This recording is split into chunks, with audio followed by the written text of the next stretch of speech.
Boa noite. Então nós chegamos aqui, no finalzinho dessa série. E como de comum até agora, a gente vai assistir um trechinho desse vídeo aí. Qual é? Liga. Do latim, claro. Curriculum, não é? Eu acho que é particípio de...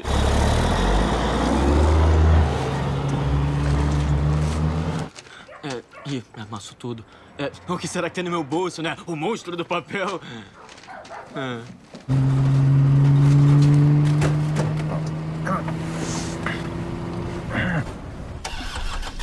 Liga. Colabora comigo, vai.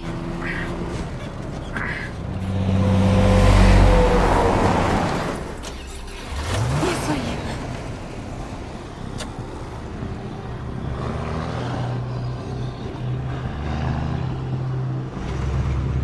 Na Universidade de Central City eu faço direito criminal. Você disse que tinha experiência passeando com cachorro.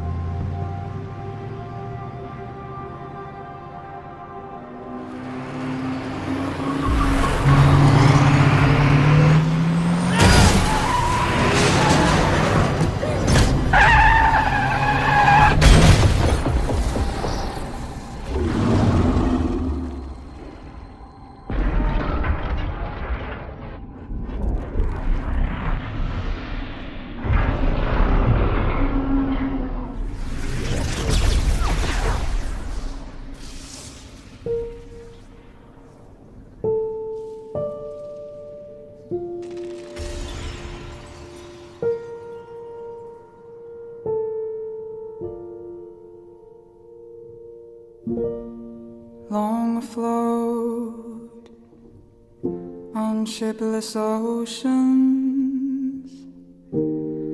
I did all my best to smile till your singing eyes and fingers drew me loving to your eyes. Did I dream you dreamed about me? Were you here when I was forced out? Now my foolish boat is leaning, broken love alone on your rocks. Here I am,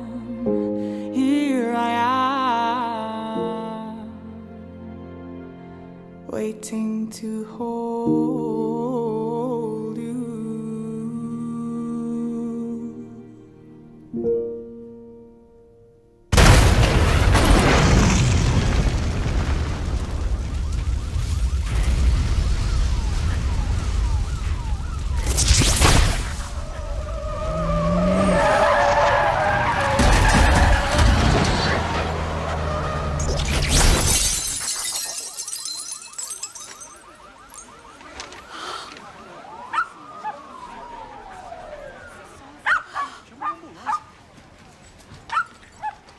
Ué, caramba, tomara que todo mundo esteja bem. Viu? Para situações complicadas, trabalhando com cachorro, eu sempre trago uma carninha. Assim eles ficam tranquilos. Porque nunca se sabe o que vai acontecer na cidade, né? Fala sério, né? Bom, nós vimos aí uma cena, do Flash. E eu queria ressaltar aqui 2 pontos, que a gente vai ver com o Flash, com o Herói da Fé, que nós vamos também falar hoje. Mas eu queria, antes de ressaltar esses 2 pontos, falar um pouquinho sobre esse Herói da Fé, para a gente aprender um pouquinho sobre o que ele tem a nos ensinar. E no final a gente faz esse guincho aí com o Flash. Queria convidar aos irmãos a abrir a Palavra de Deus em Hebreus 11:32, que é o tema que nós temos visto aqui. Vemos esse capítulo aí.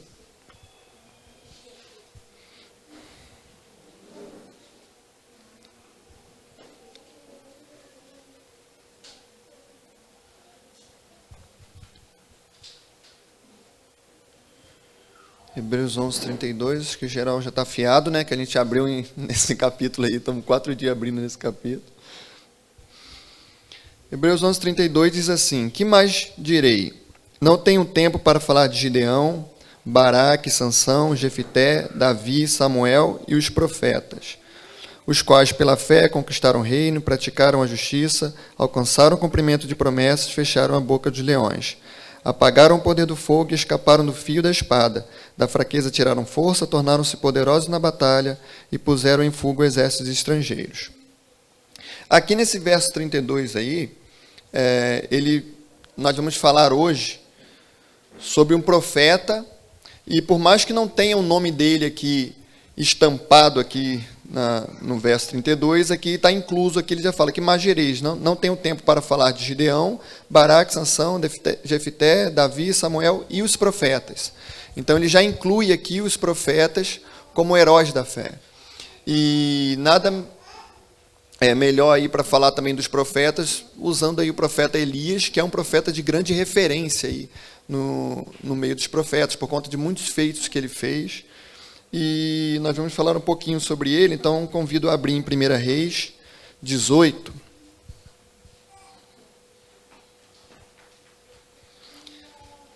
1 Reis, capítulo 18. A gente vai falar um pouquinho sobre esse episódio aí. É um capítulo bem extenso, então a gente vai ler ele e falando ao mesmo tempo sobre alguns pedaços aqui, para que a gente não precise ler ele inteiro e depois voltar a ler novamente alguns pedaços aí. Então a gente vai lendo de pouquinho em pouquinho para a gente ganhar um tempinho legal. Por ser um capítulo bem extenso, já estou nervoso aqui, que 30 minutos com um capítulo extenso é brabo. Sabe, botou na furada. Então vamos lá.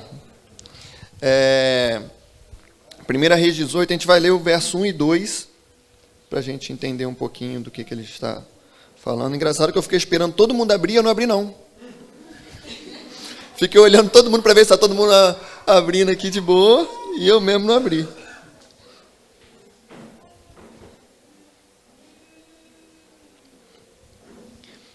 O verso 1 e 2 diz assim: depois de um longo tempo, no 3º ano da seca, a palavra do Senhor veio a Elias: vá apresentar-se a Acabe, pois enviarei chuva sobre a terra. E Elias foi, como a fome era grande em Samaria. Bom, aqui eu quero trazer um pouquinho alguns personagens que são importantes aqui nesse capítulo. Aqui de início nós temos 2 personagens já de cara aqui, né, que é Elias e Acabe aí, já começando aí, que o Senhor veio apresentar-se a Elias, pedindo para ele falar com Acabe. Então Elias, ele era um profeta, não vou falar um pouco mais à frente sobre isso. Creio que a grande maioria que conhece pelo menos um pouco da história de Elias. E Acabe era um rei de Israel, do reino do norte. Ele se casou com Jezabel, era muito comum nas tribos pagãs ali, em volta ali de Israel, era muito comum que você fizesse aliança com outros reinos.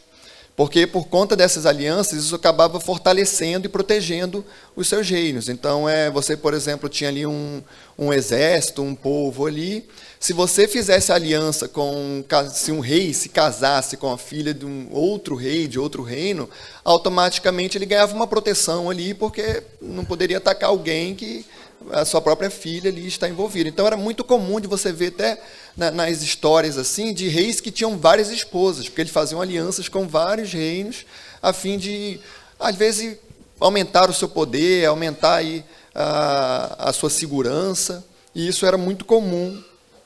E aí, no caso, Acabe, o rei Acabe, ele se casa com Jezabel, o que era uma coisa que em Israel não era uma coisa lícita, porque não era lícito se envolver com outras tribos pagãs.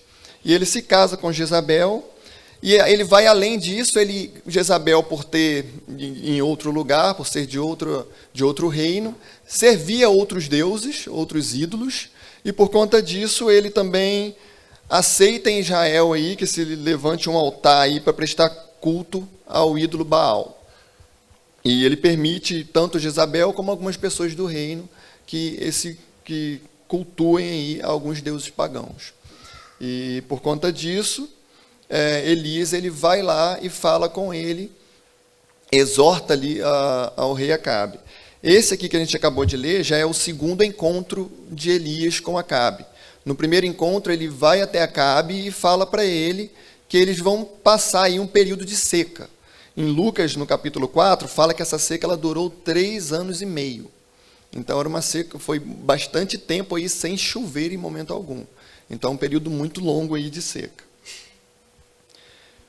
Após isso, quando isso tudo acontece, Deus manda Elias falar com Acabe, que é aqui onde a gente começou a ler o texto aí no verso 1 e no 2. Então, ele manda Elias falar com Acabe. Antes disso, tem algumas coisas importantes aqui também para falar. Antes, quando ele fala para Acabe da seca, né, Deus ele manda Elias ir para perto se esconder para perto de um riacho.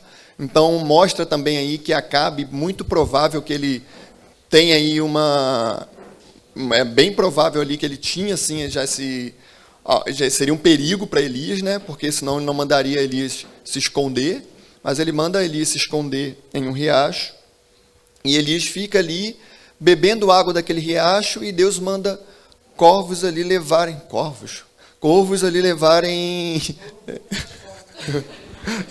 vai mais tranquilo. Corvos ali levarem a comida para ele. E Deus alimenta Elias ali, é um marco grande que a gente vê na história de Elias.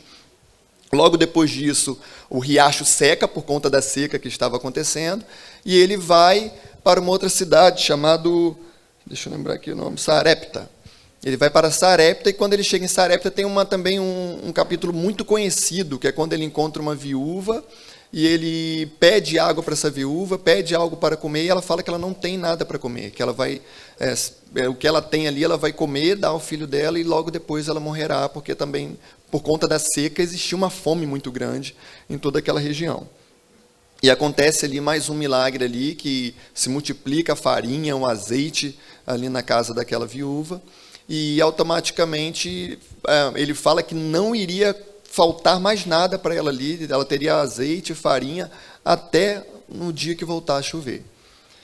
E um pouquinho depois também, tem mais um episódio muito importante ali, de um menino que ele morre, e Elias também ali, ele deita em cima desse menino e pede ali a Deus ali para ressurgir aquele menino, e aquele menino ele é ressuscitado. Então a gente tem muitos marcos aí que Elias fez aí, e a gente vê no Novo Testamento, por muitas vezes acontecendo, quando acontecia algum milagre muito grande, o povo logo perguntava, será que é Elias? Será que, como sempre se referia a Elias, por ter esses grandes marcos aí de Elias ter sido um profeta que marcou muito aquela geração.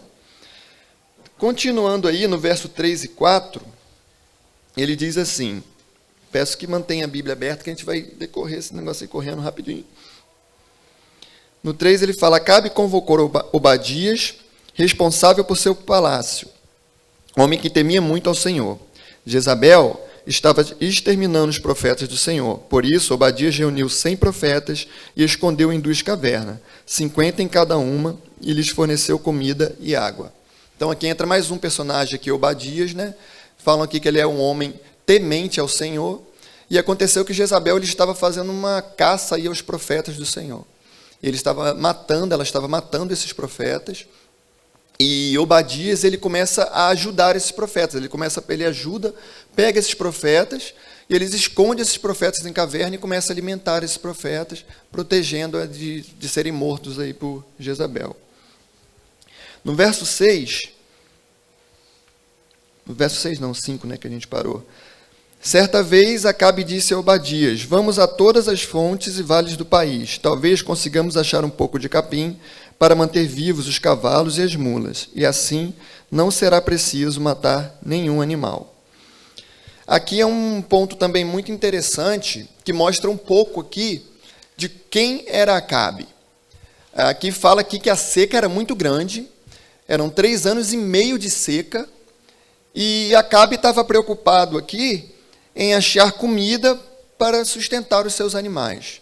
Acabe era conhecido muito por ter uma grande cavalaria, coisas cavalos de guerra que ajudavam muito nisso. E aqui mostra muito que nessa seca toda, muitas pessoas provavelmente estavam passando necessidade, e Acabe ali estava preocupado com o seu exército, Acabe estava preocupado com o seu poder, com aquilo que para ele era importante, era mais importante do que cuidar das pessoas que estavam naquele local. Então aqui revela um pouquinho mais também de quem é Acabe. Ele era conhecido como alguém preocupado com poder e com seus status. Por isso fazia alianças que era ilícito para o povo de Israel fazer. Por isso ele permitiam que a idolatria fizesse parte ali de Israel. E por isso ele estava preocupado mais com seus cavalos do que preocupado com a fome que assolava toda aquela situação. E mostra também que ele estava tão preocupado, porque ele sendo rei, ele podia ser uma função que ele podia mandar alguém fazer. Ele podia chegar para alguém, vai lá e procura comida aí e alimente aí os animais aí. Mas ele não, é algo que para ele é tão importante que ele vai pessoalmente, ele só chama Obadias para ir com ele, e ele vai pessoalmente à procura disso. Continuando, no verso 6, a gente vai agora ler bastante, do 6 ao 15. Diz assim: para isso dividiram o território que iam percorrer. Acabe foi numa direção e Obadias noutra. Quando Obadias estava a caminho, Elias o encontrou. Obadias o reconheceu, inclinou-se até o chão e perguntou: és tu mesmo, meu senhor Elias? Sou, respondeu Elias. Vá dizer ao seu senhor, Elias está aqui. O que eu fiz errado? Perguntou Obadias, para que entregues o teu servo a Acabe para ser morto. Juro pelo nome do Senhor, o teu Deus, que não há uma só nação ou reino onde o rei, meu senhor, não enviou alguém para procurar por ti. E sempre que uma nação ou reino afirmava que tu não estava lá, eles o faziam jurar que não conseguiram encontrar-te. Mas agora me dizes para ir ao meu senhor e dizer, Elias estar aqui?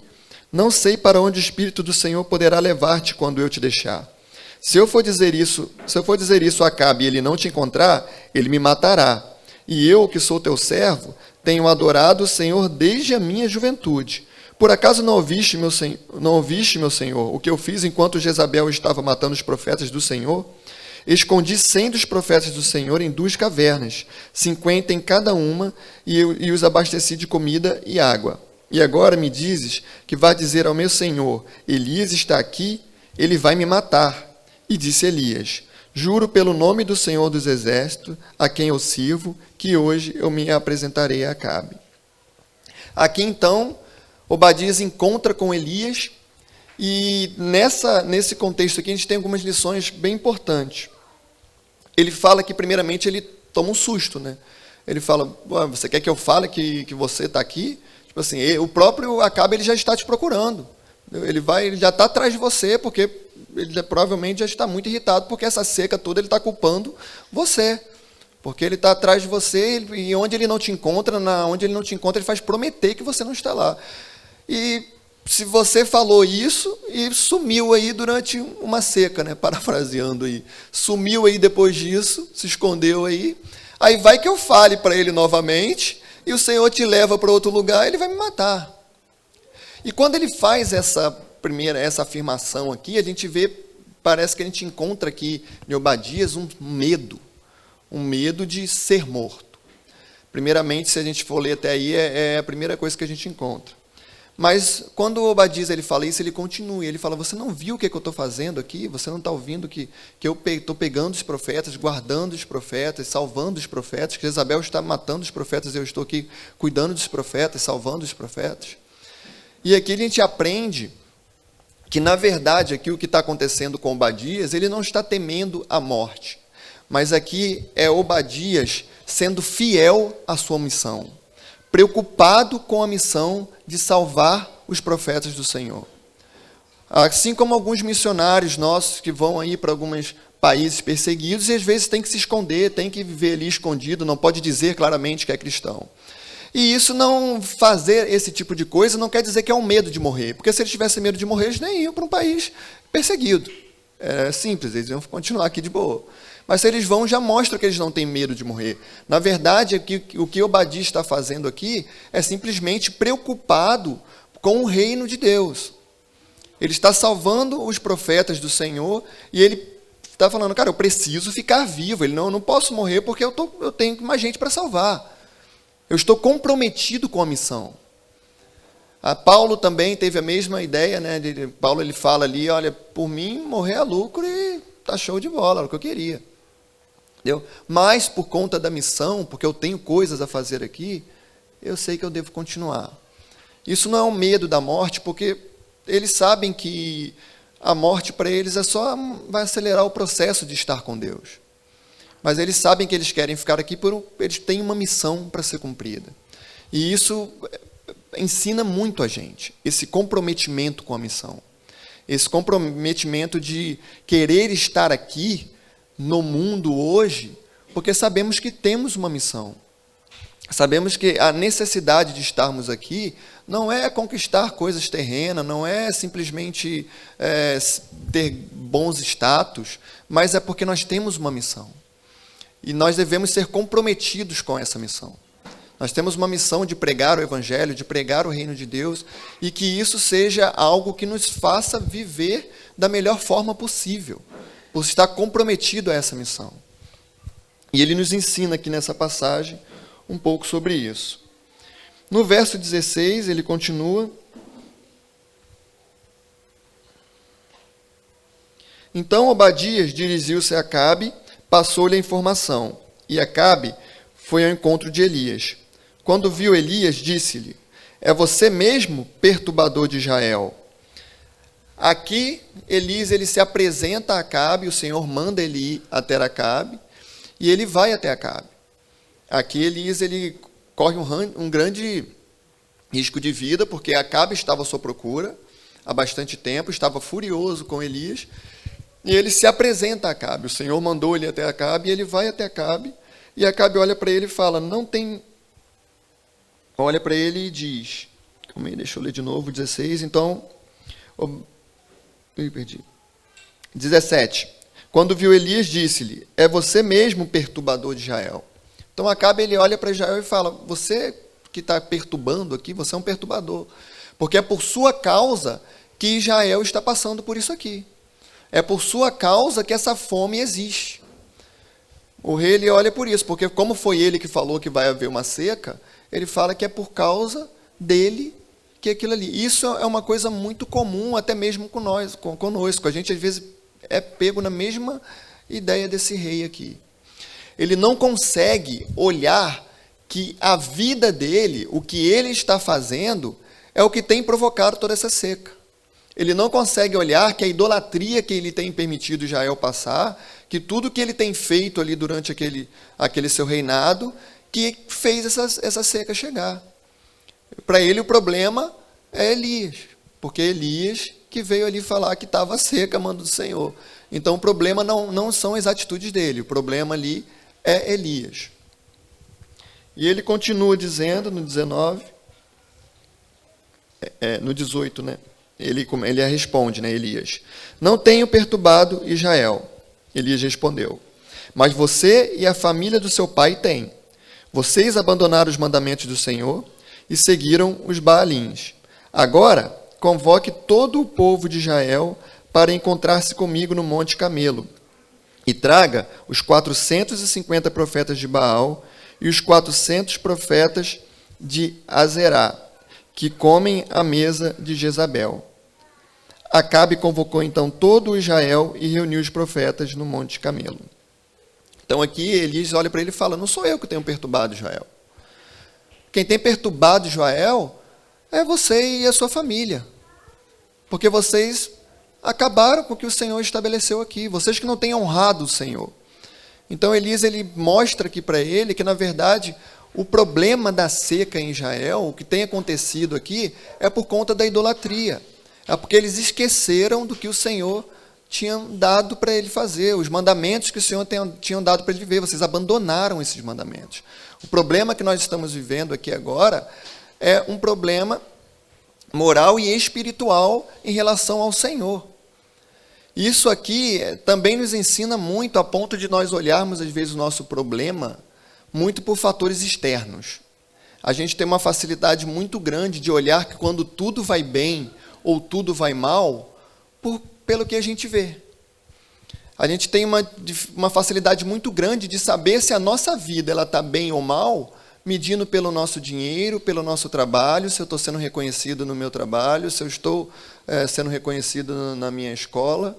E nós não olhamos se, na verdade, está sendo bem ou ruim a nossa vida, porque nós estamos fiéis a Deus, independente da situação momentânea que a gente vai estar vivendo. Aqui mostra que o padrão para se a nossa vida ela está correta, ela está boa ou ruim, é se Deus está se agradando dela ou não. É se nós temos vivido abaixo daquilo que Deus ordenou, abaixo dos seus mandamentos, cumprindo os seus mandamentos, vivendo em busca de agradar ao Senhor.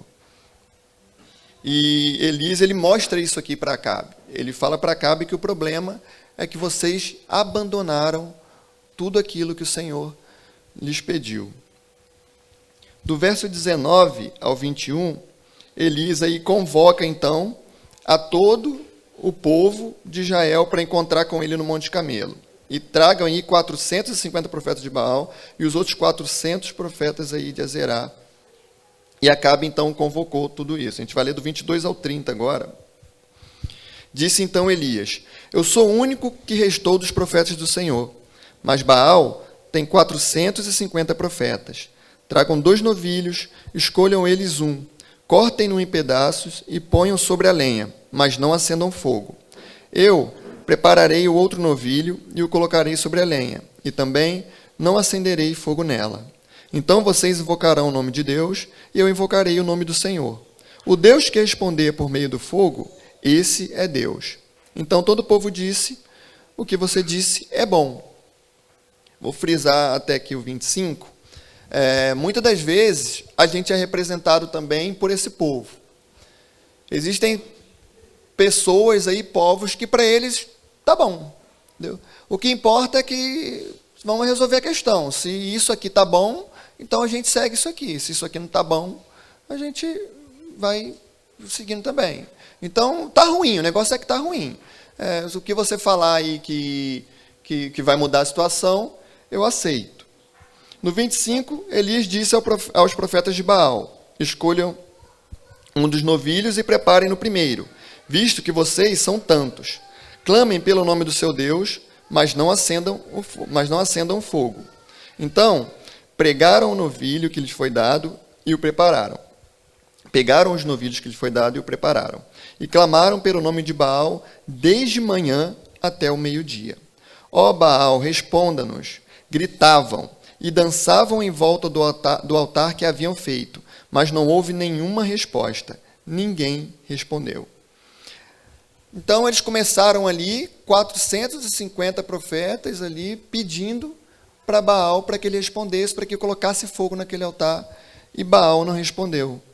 No 27 acontece uma coisa muito interessante. Ao meio-dia, Elias começou a zombar deles. Grite mais alto, dizia, já que ele é um Deus, quem sabe está meditando, ou ocupado, ou viajando. Talvez esteja dormindo e precisa ser despertado. Então Elias, olha, cadê o Deus de vocês? Talvez eles estejam dormindo, grita mais alto aí, que às vezes ele não está escutando, às vezes ele está ocupado, às vezes ele está meditando, e vocês precisam gritar mais alto aí para acordar. No 28, então passaram a gritar ainda mais alto e a ferir-se com espadas e lanças, de acordo com os costumes deles, até sangrarem. Passou o meio-dia e eles continuaram profetizando em transe até a hora do sacrifício da tarde, mas não houve resposta alguma. Ninguém respondeu, ninguém deu atenção. Então Elias disse a todo o povo: aproxime-se de mim. Aí aqui para frente, Elias ele vai lá e ele clama ao Senhor. E é interessante que Elias ainda pede que eles tragam jarras de água e encham o altar de água. E mandam eles fazerem isso 3 vezes. E aqui, resumindo, por conta do nosso tempo, ele clama ao Senhor e desce fogo do céu, incendeia aquele altar, e até aquela quantidade de água que estava no altar, ela se acaba, seca. E aqui fala que no final do versículo, se a gente for descendo aí,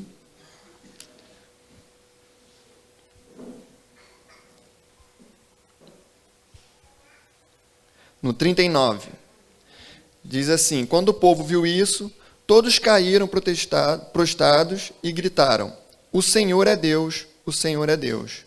Então Elias ordenou-lhes: prendam os profetas de Baal, não deixe nenhum escapar. Eles os prenderam, e Elias os fez descer ao riacho de Quizon, e lá os matou. Aqui, Elias, ele vence aqui toda a sua batalha. Os profetas de Israel são presos, logo após mortos, e o povo reconhece que o Senhor é Deus. O povo reconhece que Baal estava realmente morto. Não existia outro Deus vivo a não ser o Senhor. Toda essa história, ela nos ensina muito a respeito de nós. Ela mostra muito o que nós somos. Foi falado aqui, né, se eu não me engano, por Flávio, que ele falou: nós precisamos pregar o Evangelho todos os dias, né, porque nós esquecemos. E isso era uma coisa recorrente. A gente viu isso aqui várias vezes, que o povo ele se voltava ao Senhor, depois esquecia, e alguém tinha que vir de novo libertar o povo. E isso acontece durante todo o Antigo Testamento, se você for ver ali. E nós não somos tão diferentes assim. Nós, se ficarmos um pouco de tempo aí sem meditar em algum momento, se a gente ficar um pouco de tempo afastado, sem andar com pessoas que creem na mesma coisa, com os cristãos, sem estar em comunhão com a igreja, a gente vê que novamente a gente vai voltando àquelas antigas raízes. A gente esquece e volta às antigas práticas. E muitas vezes a gente acha que a idolatria é apenas construir alguma coisa, mas tem uma coisa aqui no meio desse texto que ele fala, ali, quando ele começa a falar para o povo, né, quando ele chama o povo, ele fala ali, ó, se vocês, o que vocês estão pensando? Escolham alguma coisa. Se é Baal, segue Baal. Entendeu? Se é Deus, segue o Senhor. Mas tome uma posição. Ele critica, na verdade, mais aqueles que estão no meio, que estão perambulando, do que aqueles que têm uma posição firme. Ele fala: é melhor que vocês sigam a Baal do que fiquem perambulando o tempo inteiro. Isso é uma coisa que ela tem sido um marco muito forte na nossa sociedade. Há pouco tempo eu estava vendo um vídeo e citaram um livro lá que eu fui procurar. Aí eu tinha acabado de esquecer, eu fui procurar um livro para comprar. Aí eu achei outro livro, achei esse tema muito interessante. Estava até conversando hoje à tarde. Que o livro tem como tema o ateísmo cristão. O livro fala, eu não li o livro ainda, mas eu vi um pouquinho do que o livro fala. E ele fala um pouco sobre questões de pessoas que vivem falando que creem em Deus, que creem que Jesus é o Filho de Deus, mas vivem como ateus. Se você pegar um ateu e essa pessoa, eles são iguais. Eles vivem, a rotina deles é a mesma coisa, eles frequentam os mesmos lugares, eles gostam das mesmas coisas, o que o cristão, o que Deus abomina, ele acha graça, e para ele é tudo muito normal, mas nas suas palavras ele diz que crê em Deus, que ele ora a Deus, que ele fala com Deus, e que Deus tem até uma música aí que foi até vestibular do Enem como pensadora, né? Valesca Popozuda, que ela fala: eu creio em Deus, faço dele de escudo. Tão interessante. Então, e a gente vive numa sociedade que é assim, numa cultura onde muitas pessoas dizem que creem em Deus, mas que de fato não tem comprometimento nenhum.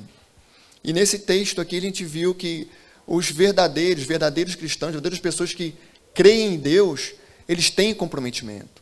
Eles estão comprometidos com a obra de Deus. Eles estão comprometidos com o seu chamado. Eles estão comprometidos com aquilo que Jesus fez na cruz do Calvário, e eles entendem que isso é suficiente para que eles levem uma vida de gratidão e uma vida que honre o nome do Senhor. Isso nesse texto aqui também nos ensina que, ao mesmo tempo, nós temos que ter uma decisão certa. Não dá para ficar perambulando.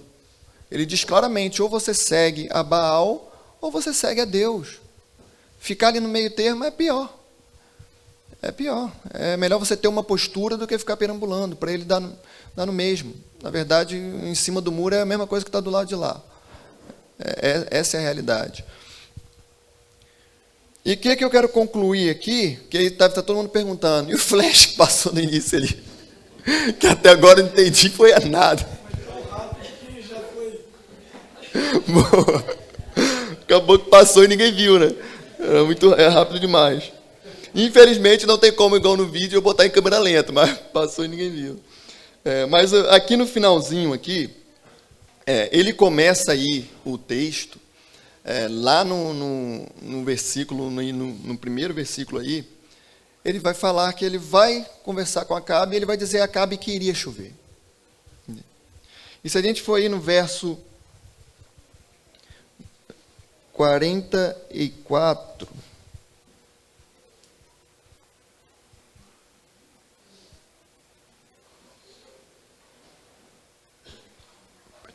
diz assim: na 7ª vez o servo disse: uma nuvem tão pequena quanto a mão de um homem está se levantando do mar.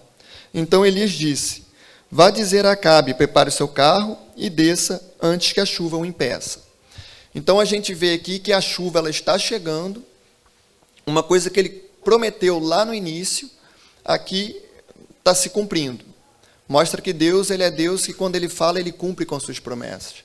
Independente do que acontecesse nesse período ali dos outros versículos, iria chover. Porque Deus falou que iria chover.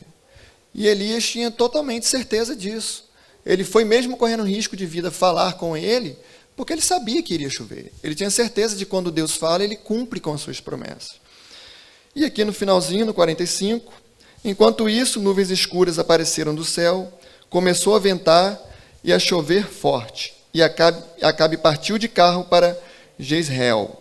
O poder do Senhor veio sobre Elias, e ele, prendendo a capa com o cinto, correu à frente de Acabe por todo o caminho até Jezreel.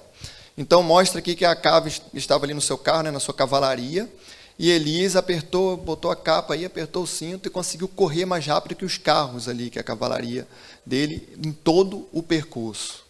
Assim como o Flash aí corre rápido aí, não é novidade não.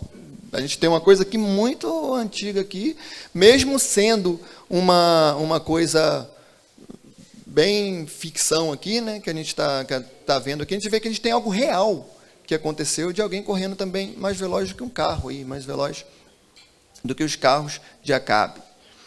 O nome de Elias era Bolt.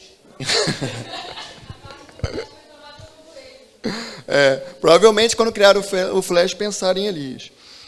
Mas tem uma cena que não está no filme do Flash, né? Ela está na série do Flash, eu não sei quem acompanha a série, mas tem uma cena do Flash que ele fala que os seus poderes, que ele não queria ter os seus poderes, que os seus poderes para ele é um fardo muito grande, que ele não queria ter essa responsabilidade de ter que salvar todo mundo, de carregar isso no ombro, de salvar toda a humanidade.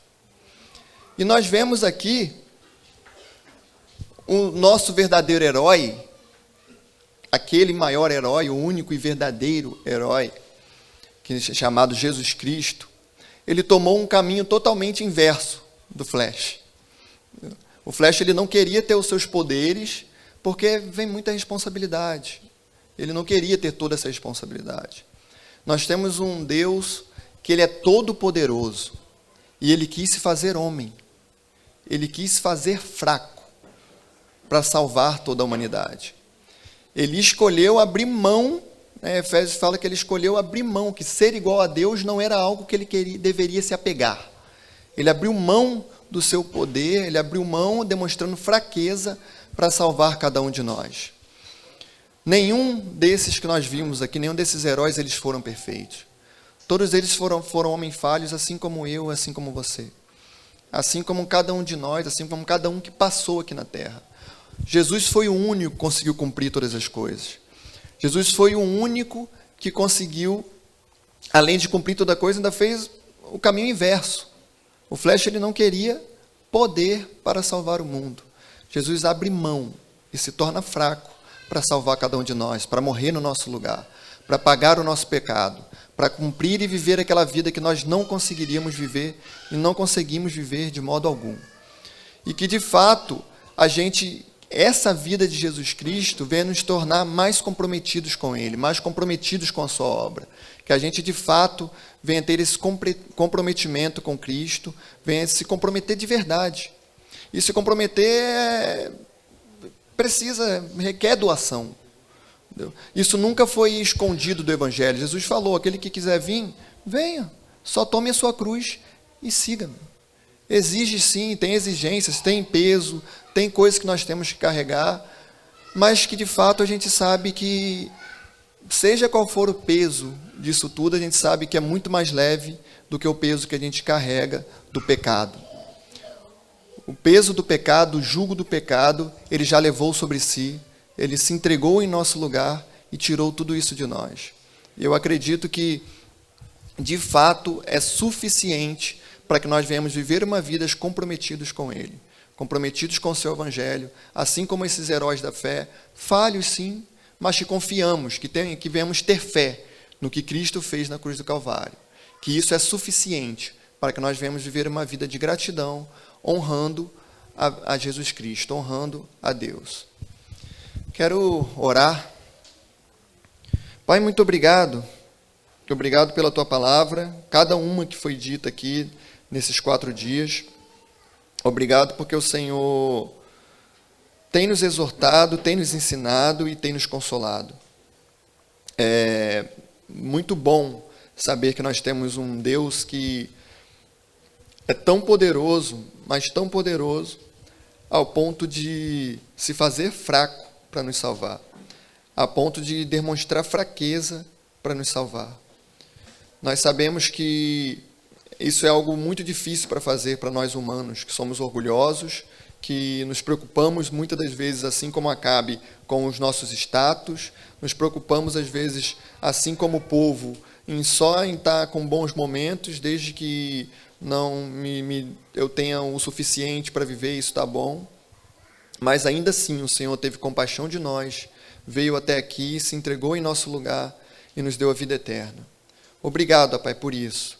Que o Seu Espírito Santo, em cada palavra que foi dita aqui nesses dias, venha estar ministrando isso em nossos corações. Que nosso coração venha a ser terra fértil e que lá na frente venhamos colher desses frutos de estar vivendo uma vida comprometida com o Senhor. Que o Senhor nos ajude, que o Senhor esteja conosco, abençoe a vida de cada um aqui nesse momento, e que nós possamos nos comprometer com o Senhor e que as pessoas, ao sair daqui, enxerguem esse comprometimento a ponto de se juntar a nós para que o Seu reino seja engrandecido aqui nessa terra. Obrigado, a Deus. Em nome de Jesus. Amém.